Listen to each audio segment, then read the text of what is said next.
2025 Ford Ranger PHEV Review, Australian First Drive. Swapping diesel power for a petrol-electric hybrid concoction is a sign of the times, and it's a burgeoning offering in ute land. But does it improve what is already an excellent four-wheel drive ute? Likes. Still feels like a Ranger to sit in and drive. Even though it's heavier, the PHEV Ranger feels solid off-road. Doesn't have the same packaging constraints as the GWM. Dislikes. It's the most expensive PHEV ute by far, with the smallest battery and lowest EV range. Outpunched by the Shark 6 for straight-line performance.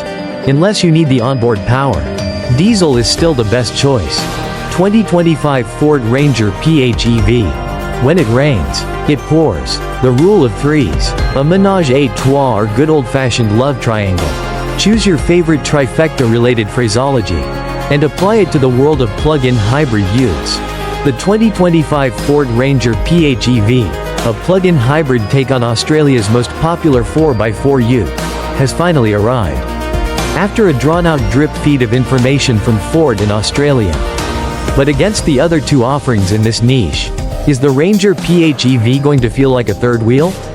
It was the BYD Shark 6 as the first offering in Australia that combined plug-in hybrid power with a dual-cab utility body. It had a monopoly for a few months, but was joined soon after by the GWM Canon Alpha PHEV ute. Without the fringe benefits tax, FBT, that helped boost the appeal of the Shark 6 in those early days. These plug-in hybrids will now need to put their nose to the grindstone in order to compete against the status quo of dominant diesel power. How much is the Ford Ranger PHEV? At the outset, the Ranger is at a clear disadvantage over the Shark 6 and Canon Alpha PHEVs. It's the most expensive of the trio by a long margin, and packs the smallest battery and lowest electric-only driving range, the least electric of the three. In other words, but at the same time, the idea of a plug-in hybrid variant of Australia's most popular 4x4 ute and decorated Drive Car of the Year winner certainly has its appeal. Ford Ranger PHEV pricing. The Ranger PHEV range starts at $71,990 plus on road costs for XLT specification. This is a big impost over the GWM Canon Alpha, which starts at $59,990 plus on road costs for the Lux starting point. Even more so for the BYD Shark, which has only one grade available at $57,900 plus on road costs. However, the Ranger PHEV XLT is more of a mid-spec offering, with a much more modest range of equipment compared to the Canon Alpha and Shark 6 PHEV utes. Halogen headlamps on this trim level seem a bit cheap, especially when compared to an LED-equipped Ranger XLT with diesel power. This trim level also gets cloth seats with manual adjustment, 17-inch alloy wheels, steel underbody protection, LED tail lamps, a 12.0-inch infotainment display and 6-zone climate control. Without going through every detail here, both the GWM Canon Alpha PHEV and BYD Shark 6 leave the Ranger XLT PHEV for dead. For the full rundown, read our pricing and specification story of the Ford Ranger PHEV, GWM Canon Alpha PHEV and BYD Shark 6. From there, Ranger PHEV Sport gets reflector-style LED headlights, 18-inch wheels and heated leather-accented seats with electric adjustment. Adaptive cruise control upgrades include stop-and-go technology, along with traffic sign recognition and lane centering.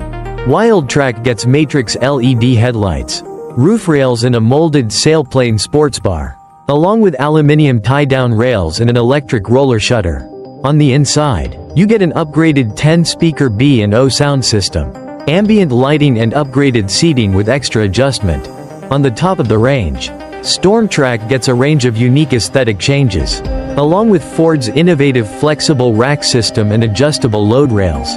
When you compare price for price in terms of what you get, the Ranger is no doubt trailing behind the two Chinese offerings. Both of these other utes have more equipment and more electric capacity in the driveline, all at a lower price. Where the Ranger claws back a bit of kudos is in the workhorse-related details. It matches the 3,500 kilograms brake towing capacity of the GWM Canon Alpha PHEV, and betters the 2,500 kilograms figure for the Shark 6. But at the same time, it offers a more ute-like payload of up to 973 kilograms.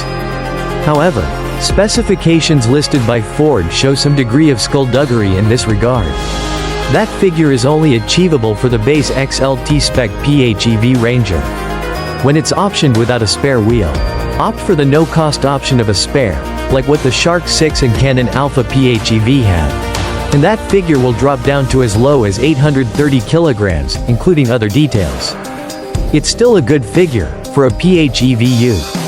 At least, and better than the 790 kilograms and 670 kilograms figures quoted for the Shark 6 and Canon Alpha PHEV respectively.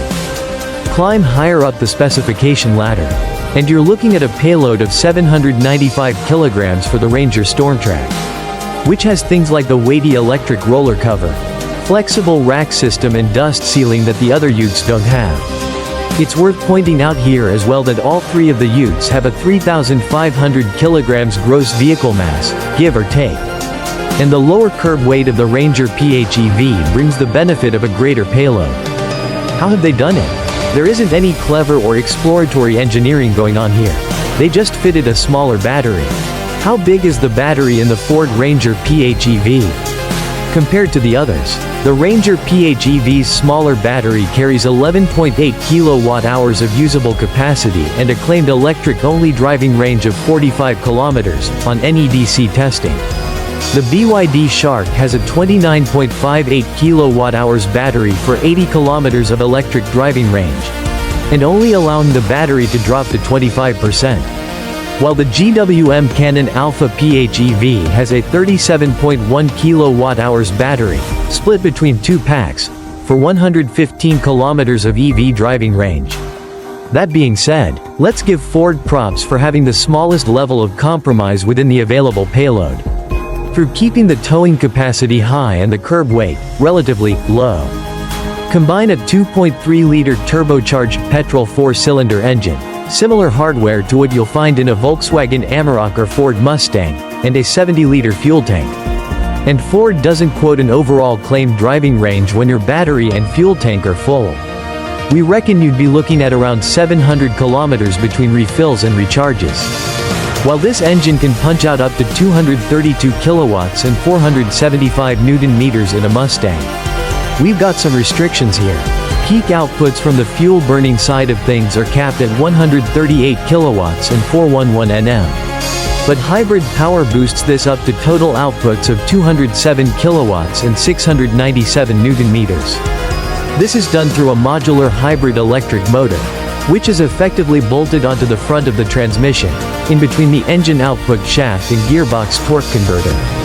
This motor develops 75 kilowatts, but a standalone torque figure is not proffered by Ford. We reckon you'd get around 700 to 750 kilometers, depending on what kind of driving you are doing. In terms of fuel economy, Ford says the Ranger PHEV will use 2.9 liters per 100 kilometers. But that's dependent upon the level of charge in the battery. When the battery is discharged, expect to use around 9 to 10 L, 100 kilometers in regular around-town driving. Does the Ford Ranger PHEV have a smaller tub? Squeezing the nickel-cobalt-manganese battery under the back of the Ranger did require a slight raising of the tub floor, and some slight sloping down to the tailgate to help make it all work. So, your load height isn't as generous as it used to be, dropping from 525 millimeters of height down to 498 millimeters. But to make up for the loss, there is a bit of extra length built into the tub at the headboard end. The 1,464 millimeters of length for a regular Ranger grows to 1,638 millimeters, which could be a handy improvement for some users. The big difference here, of course, is the Pro Power onboard power outlets, which sit on the passenger side towards the rear. This taps into the battery pack, and can provide up to 6.9 kilowatts of output via three 240 volts plugs. There's a 10 amp outlet inside the cabin, which has 2.3 kilowatts of output. and twin 15 amp points in the tray that can punch out 3.45 kilowatts each. It's an interesting premise, giving a virtual generator built-in, minus the noise and fumes, for powering things like tools, batteries, camping gear and caravans. However, the lack of a 12 volts outlet in the tub could be frustrating for some who don't need a household plug for all power duties. And of course, you're paying a fairly significant bump in price to have this technology available. Whereas a V6 powered Ranger Wildtrak asks for $74.840 plus on road costs. You're looking at a little more than $5,000 extra to get the plug-in hybrid powertrain. That gap grows to more than $10 when you compare the 4-cylinder Wildtrak at $69.640 plus on road costs. What is the Ford Ranger PHEV like to drive? The interesting thing about the driving experience of the Ranger is that not a lot has changed overall. Many of the elements that we already know and love about the Ranger, in terms of being one of the most polished and refined utes out there, carries over here. Despite the increase in weight and complexity, the petrol engine is a little smoother and quieter than what you might expect from a diesel dog. Even though the 2.0-liter 4 and 3.0-liter 6 are pretty good in this regard. It's well calibrated in terms of blending power sources, without any real jerkiness or flatulence in the gear shifts to note.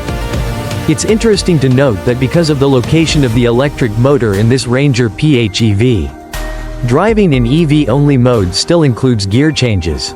There's enough electric punch to do your regular driving duties up to highway speeds when unladen. We haven't tested this out yet with a load on board. Outright performance is par for the course, feeling similar to what's on offer in a V6 powered Ranger from the seat of pants. That 697 Nm torque figure looks impressive in paper, and is a clear step up over the 600 Nm in the V6 diesel. However, it's not necessarily felt as strongly as you might expect through the pedal. It's not as punchy a drive experience as what you get with the rapid-feeling Shark 6. But it does feel smoother and more cohesive than the GWM Canon Alpha. Ride quality is good, only feeling a tinge stiffer than a diesel-powered Ranger as the retuned suspension, including stiffer rear leaf springs, deals with the additional weight of this model. The vehicle steers sweetly for a ute and holds up surprisingly well through corners. Is the Ford Ranger PHEV good off-road? In the launch drive of the Ranger plug-in hybrid, we did get to undertake a bit of off-road driving in Sport and Stormtrack variants. And similarly to the mostly familiar on-road driving experience, the needle hasn't really been moved too far off-road as well. And that's a good thing. While the Ranger isn't necessarily a standout performer within the range in terms of off-road performance, it's solid, and the PHEV variant continues this trend. There's extra weight to contend with. Yes, so theoretically at least, the diesel-powered Ranger is a holistically better bet off-road, but with good suspension travel available, a locking rear differential and decent off-road traction control, the Ranger Hybrid is able to pack a solid punch off-road. The smaller battery pack doesn't impinge upon ground clearance so much, something that you get with the larger battery capacity of the GWM Canon Alpha Hybrid. Electric-only driving is possible in 4H, but going into low range forces the petrol engine on to help with providing a consistent and more predictable throttle response. However, having electric-only off-road driving with the locking rear differential and some driving modes available in four-wheel drive high range is a cool party trick that still feels quite capable off-road. There is more to explore in this regard in terms of how much more capable this Ranger could be. This first drive was a good entree, but we'll tuck into a more wholesome main course when we get one through the office soon. Should I buy a Ford Ranger PHEV? I'm skeptical about how much benefit this new Ranger Hybrid can bring to buyers, who are likely to also be looking at a regular non-hybrid ute as their next dual-purpose work and family vehicle. First adopters of technology will be jazzed regardless, and keen to get behind the wheel of the latest and greatest regardless. But for the more pragmatic, or skeptical, amongst us, you really need to weigh up the plug-in hybrid Ranger against a lighter, cheaper and less complex diesel-powered Ranger. In other words, you'd need to be really using that onboard power setup as much as humanly possible, as well as charging the battery as often as possible to reduce your running costs in order to make this work. There are potential benefits to be had for electric-only driving for the average-length daily commute, especially for those in more urban settings, and for caravanners, remote area campers and professional users. Having that onboard power bank could open up new possibilities, but it comes at a higher price and with reduced payload capabilities, and can only better a diesel ute for efficiency and performance when the battery is charged up. When that initial amount runs out, the appeal of performance needs to be dialed back accordingly. When you look at the Ranger PHEV versus the other two options, the combination of higher prices, lower trim levels and smallest battery capacity puts it at a disadvantage. It's arguably got the least amount of compromises when you consider the important value of utes, especially around off-road ability, towing capacity and load lugging. But you're paying a premium for such things, and buyers will need to put a price on that kind of thing for their own uses. For those who don't need any real off-road or towing ability in their daily usage, then the BYD Shark 6 is hard to go past overall.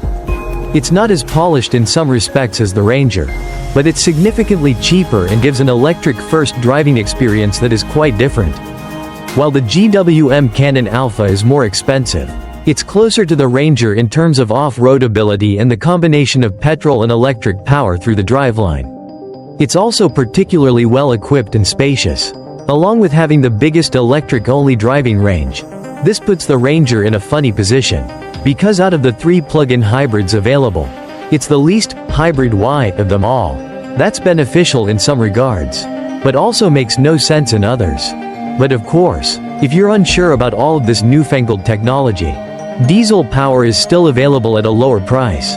For now,